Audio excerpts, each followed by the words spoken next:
39 21. Bon, ça fait du bien de sourire un peu parce que l'actualité, elle est lourde. Et puis il y a ce témoignage de Pierre Noisa. Alors personne ne le connaissait ce matin. Il est fondateur de Paynium, qui est une plateforme d'échange en Bitcoin. Et alors pourquoi il a témoigné ce matin? Parce que sa fille et tout le monde, et je pense aux auditeurs d'Europe 1, vous avez tous découvert cette image sidérante cette semaine. En plein après-midi, en plein cœur de Paris, sa fille a été victime d'une tentative d'enlèvement. Écoutez-le, parce que c'est un témoignage courageux, c'est un homme qui est en colère, et c'est un témoignage qu'on a tellement entendu ces dernières années, et il pointe la responsabilité, évidemment, des autorités. Bien sûr, puisque je pense que cette violence dont elle a été victime, elle est quotidienne pour plein de gens en France aujourd'hui, j'en suis persuadé. Il y a une forme de terreur d'ailleurs qui est instaurée par les narcotrafiquants, et donc on parle parfois de narco-État. J'ai un collègue qui a parlé de mexicanisation de la France, je pense qu'on est en plein dedans, et que je pense qu'en 2027, les Français doivent réfléchir pour qui ils vont voter. Parce que si c'est pour quelqu'un du genre, je dirais, du président que nous avons actuellement, rien ne se passera, et donc ce processus va se poursuivre. C'est une mexicanisation, c'est un épisode d'une mexicanisation. Mais bien sûr, il y a plein d'exemples de pays qui sont partis en vrille. La prospérité, ça se construit sur des centaines d'années. Elle se perd, par contre, en quelques dizaines d'années. Et là, on est en train de la perdre. Il y a tout dans ce témoignage. Alors on va se poser la question avec les auditeurs d'Europe 1, bien évidemment, 01 80 20 39 21. Dans un instant, on sera avec David. Mais Olivier d'Artigol, vous imaginez quand même ce père de famille, cette maman d'un enfant de 2 ans qui se retrouve en plein Paris cette semaine avec cette tentative de kidnapping. On aurait pu voir ça en Amérique du Sud. On le vit en plein cœur de Paris, et ceux qui avaient le malheur d'alerter ces dernières années, c'était extrême droitisation, c'est le fantasme de l'insécurité. On a plus parlé de sentiment d'insécurité ces dernières années, de savoir si c'était du réel ou non. Résultat, voilà ce qui se passe. Alors la vidéo de cette tentative de kidnapping est sidérante, en effet, elle est glaçante. En plein Paris, en pleine journée. Avec un nouveau phénomène concernant la crypto-monnaie. C'est-à-dire les personnes, ces malfrats jugeant qu'il y a là beaucoup d'argent à se faire. Donc, bien évidemment, je crois qu'il y a eu une réunion à Beauvau aujourd'hui où les responsables, les personnes qui ont cette activité de crypto-monnaie ont eu un échange avec le ministère de l'Intérieur pour leur protection. Nous en sommes là. Donc, en effet, ça pose la question d'une nouvelle forme de criminalité.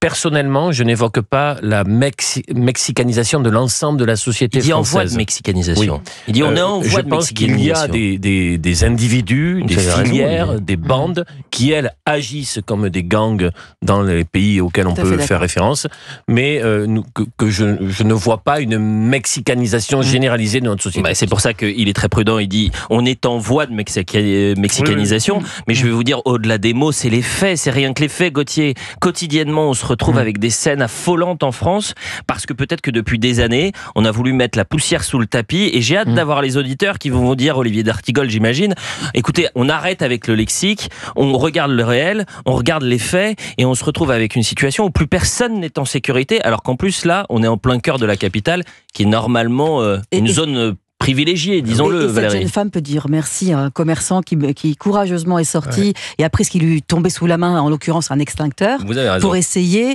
de faire fuir ces garçons qui étaient heureusement là aussi des bras cassés, des pieds nickelés, et on peut s'en féliciter, mais les images sont absolument glaçantes, et ça veut dire aussi qu'ils ne s'interdisent rien, à la fois d'attaquer une femme, à la fois d'attaquer une femme avec un enfant, et donc qu'il n'y a même plus de limite, bien sûr, y compris là. Europol, vous savez, c'est la grande agence européenne qui lutte contre la criminalité. Ils sont en train de préparer un dossier où ils alertent en expliquant que désormais, ils ont listé des tueurs à gages qui ont entre 12 et 13 ans. Voilà où on en est en Europe et en France, Gauthier. Et ce que je retiens du témoignage de ce monsieur qui a donc failli voir sa fille disparaître et être enlevée, c'est qu'il dit avec le président actuel, rien ne changera. Donc, oui, vous avez raison. Il dit, c'est une phrase très importante, avec le président actuel, rien ne changera. Donc il a dû regarder peut-être comme beaucoup les 3h30 ou une partie de l'intervention cette semaine du président de la République, où on a tous compris effectivement que rien ne changerait et qu'Emmanuel Macron faisait aveu d'échec sur aveu d'échec. Sur les OQTF, je suis d'accord pour qu'on les réalise. Bah oui, vous avez promis 100%, on n'est pas à 10. Et sur la sécurité, je me suis toujours battu pour remettre la sécurité partout, alors que son ministre de la Justice nous a dit il y a 10 jours qu'elle était nulle part, en disant qu'il n'y avait plus un endroit sûr en France. Donc c'est intéressant d'avoir des témoignages comme cela, parce que quand c'est des observateurs à qui on n'essaye pas d'enlever une fille, on peut effectivement les taxer de tous les noms. Et puis je pense à Laurent Oberton par exemple. Oui, et sur le terme mexicanisation, vous disiez tout à l'heure, j'ai échangé hier avec celui qui va peut-être être le futur président roumain. Alors lui, ce qui m'a frappé, c'est qu'il parle pas de mexicanisation en Roumanie. Il a peur que son pays ressemble à la France. Il parle de francisation de la Roumanie. Parce qu'il a peur que la Roumanie connaisse l'insécurité qu'on peut avoir en France. Et donc, il y a une grande défiance des pays de l'Est vers les pays d'Europe centrale. C'est-à-dire que la Hongrie, Viktor Orban, même chose, vous allez à Budapest, vous allez voir ce que c'est qu'une ville sûre. Vous allez à Varsovie, en Pologne, le précédent Premier ministre polonais, qui était aussi ultra critique vis-à-vis des pays européens. Orban n'est pas quand même un grand démocrate, on peut quand même le dire. Il a été réélu. Oui. Il a été réélu. On peut très bien le critiquer sur sa gestion de l'opposition en Hongrie. J'ai aucun problème. Je te parle simplement de la sécurité. Et c'est vrai que qui est une priorité je me sens plus sûr à Budapest pour y être allé plusieurs fois, ou à Varsovie pour y être allé aussi, qu'à Paris. C'est aussi simple que ça. Et quand vous parlez des Français qui sont déçus du président de la République, du moins de son bilan, le Figaro ce matin publiait ce sondage, 71% des Français qui se disent déçus du bilan d'Emmanuel Macron. Et je pense que la sécurité, qui est une des priorités, évidemment, ça entre en compte. On est en direct avec Yann, parce que la priorité, évidemment, c'est d'avoir le témoignage des auditeurs d'Europe 1, 01 80 20 39 21. Bonjour Yann. Voilà les gars, ça va tout le monde? Bon. Oh, il y a un bel accent là. Ouais, mais merci. Comment allez-vous Yann? Bien et vous? Bah écoutez, en pleine forme, je suis ravi de pouvoir échanger avec vous.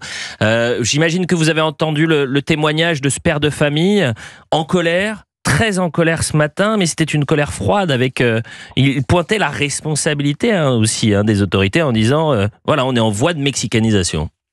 Mais, de toute façon, oui, bien sûr. Bien sûr. Le président nous a vendu donc son bilan qui est selon lui, et uniquement lui, merveilleux. La sécurité, on nous a dit, c'est un sentiment, et à partir du moment où on pointait du doigt le fait qu'en France, on n'était plus en sécurité, eh ben, on était des fascistes.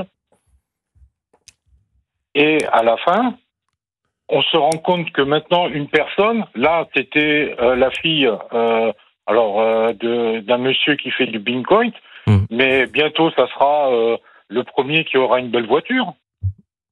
Oui, c'est-à-dire la fuite en avant, c'est ça que vous voulez dire. Et effectivement, là, on était avec la fille d'un ponte dans la crypto-monnaie. Effectivement, la victime était accompagnée de son enfant de 2 ans. Les agresseurs, dont l'un a, semble-t-il, perdu une arme de poing, dont on ne sait si elle est réelle ou factice. Ils ont fini par prendre la fuite en catastrophe. Enfin, franchement, c'est affolant. Et je trouvais... Pourquoi j'ai voulu qu'on commence par son témoignage? Parce que je trouvais, et dites-moi si je me trompe, Yann, mais qu'à travers le témoignage de cet homme très courageux, qui prend la parole, Pierre Noisa, ce matin, il y avait tous les maux de notre société à travers les questions de sécurité. Oui, non, mais de toute façon, au niveau sécurité, tout le monde dit qu'il y a un problème, sauf celui qui doit prendre les décisions pour la sécurité. Et ça peut s'entendre ce que vous dites. Olivier d'Artigol. Tout le monde dit il y a un problème, on n'est plus sécure, on va à Paris, on n'est plus sécure, on prend le métro, on n'est plus sécure, on est une fille, on n'est plus sécure. Vous avez des enfants, Yann? Alors oui, moi j'ai un garçon. Et vous craignez pour ça? Il a quel âge, votre garçon? Là, il a 16 ans, mais bon, ça va, lui, dans les Pyrénées-Orientales, on est, comment dire, je dis pas que c'est sécure partout, mais bon, c'est relativement calme. Je vous arrête un instant, Yann, parce que regardez Crépol. Ouais, voilà. Crépol. Oui, non, mais... oui, mais ça peut arriver. Alors, attendez, je ne souhaite pas de malheur, bien évidemment, Yann, et on espère que ça va rester comme ça partout, ou du moins qu'il y ait encore quelques zones privilégiées en France. Mais la sensation qu'on a, parce qu'on en parle régulièrement, c'est qu'il n'y a plus de safe place. C'était le mot de Gérald Darmanin. Il n'y a plus d'endroit sécure en France. Ah non, non. De toute façon, il n'y a que le président qui trouve qu'il n'y a pas de problème. Oui, ce qui vous choque, vous, c'est le déni du président. Ah, mais moi, c'est le déni. Et en plus, il nous a avoué à la télévision qu'il ne pouvait rien faire. Et que même s'il le pouvait, il ne le ferait pas. Bon bah écoutez, effectivement, on va voir un peu ce qui peut se passer dans les prochains jours sur la sécurisation. C'est très étrange ce qui s'est passé cet après-midi. Vous pouvez nous en dire plus ou pas, Gauthier Lebret, sur cette grande réunion place Beauvau? Ah ben alors ils ont été reçus par Bruno Retailleau, mais j'ai entendu les acteurs de la crypto-monnaie, ils étaient plutôt satisfaits de leur rencontre avec Bruno Retailleau, qui a un simple but, mieux les sécuriser, les encadrer, les protéger. Et donc il y a plusieurs points qui ont été dealés, entendus, présentés par le ministre de l'Intérieur place Beauvau, mais les acteurs de la crypto-monnaie sont plutôt ressortis satisfaits de leur échange avec Bruno Retailleau. Mais ils sont souvent satisfaits des échanges, que ce soit avec Bruno Retailleau lorsqu'il est à place Beauvau, ou Gérald Darmanin à l'époque lorsqu'il était le premier flic de France. Après, il faut savoir si en haut, à la tête du gouvernement, vous avez le même discours. Je prends l'exemple... là, c'est leur sécurité propre. J'entends, mais je prends l'exemple... C'est pas la sécurité dans son prenons l'exemple, global. Dans son global. Prenons l'exemple des rodéos sauvages. Ce week-end, vous avez un ministre de l'Intérieur qui vous dit on est dans une société qui fabrique des barbares. Quelques heures plus tôt, vous aviez le Premier ministre qui vous expliquait que les rodéos sauvages, c'était une malédiction. Donc on peut aussi s'inquiéter de savoir s'ils sont tous sur la même ligne et s'ils ont envie de provoquer cette fameuse la malédiction. Une malédiction, ça vous tombe sur la tête, vous pouvez rien y faire, Gauthier Lebret. Si, vous fabriquez des barbares, vous considérez qu'aujourd'hui c'est une des priorités, bien évidemment. Oui, mais je suis pas sûr que François Bayrou se dise il faut rien faire, faut laisser faire et il faut leur laisser aller d'une ville à l'autre sur une roue. Je sais pas du tout ce que je dis, encore une fois. Simplement, je constate que dans le discours, et en plus, François Bayrou, vous le connaissez bien, Olivier d'Artigol, c'est un homme de lettres, il a le sens du mot. On l'a vu extrêmement ferme, clair, courageux lors de cette commission cette semaine. Et c'est vrai que ça a pu surprendre. Et c'est le même François Bayrou qui est accusé d'avoir donné cette claque à ce jeune lors d'une campagne présidentielle. Non, mais c'est intéressant. Vous avez raison. Cette tape en lui disant tu ne me fais pas les poches. Des parlementaires lui ont reproché cette violence faite à un enfant. Je pense en effet qu'il faut éviter de taper un enfant, que c'est inadmissible et qu'il faut se mettre à sa hauteur, lui parler, bien évidemment. Reste que ces mêmes députés sont beaucoup moins allants, sont beaucoup moins rapides pour dénoncer des violences qui, elles, minent totalement notre société. Je vous rappelle que Éric Coquerel a contextualisé les rodéos en disant que Tom Cruise faisait des roues arrière dans Paris. Donc, enfin, ça, à partir d'un argument comme ça, moi, les bras m'en tombent. C'est Mission Impossible qui est derrière les rodéos urbains, bien sûr. Puis les enlèvements, je ne sais pas ce qu'il va nous dire, si c'était Kun avec Liam Neeson ou... Vous y allez d'ailleurs ce week-end, Gauthier, voir l'avant-première? Oui, je vais voir le dernier Mission Impossible, oui, absolument, qui a été présenté à Cannes il y a 2 jours. Vous avez été invité? Non, j'ai été invité. Enfin, dis donc, vous avez le bras long. Il connaît du monde. Non, j'ai pas été invité. Vous êtes vraiment une star. Depuis que vous avez d'ailleurs interrogé le président. Oui, c'est vraiment depuis le président. Ça y est, il y a eu un changement dans ma carrière depuis hier. Je trouve qu'il y a quelque chose. Il y a un truc qui s'est passé depuis hier. Berkoff a été le premier journaliste à interviewer Trump. Donald Trump. Gauthier sera donc le premier journaliste à avoir interviewé en France, peut-être, donc le futur président roumain. Futur président roumain, il n'est pas encore élu, qui ne veut plus aucune aide à l'Ukraine et qui présente véritablement Trump comme l'exemple à suivre.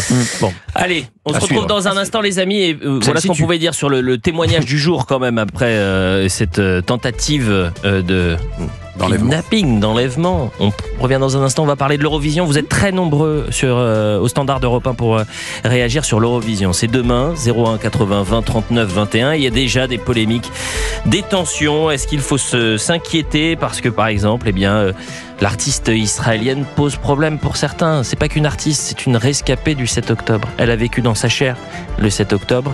Elle vient proposer une chanson absolument merveilleuse et certains voudraient la faire taire. Quelle tristesse.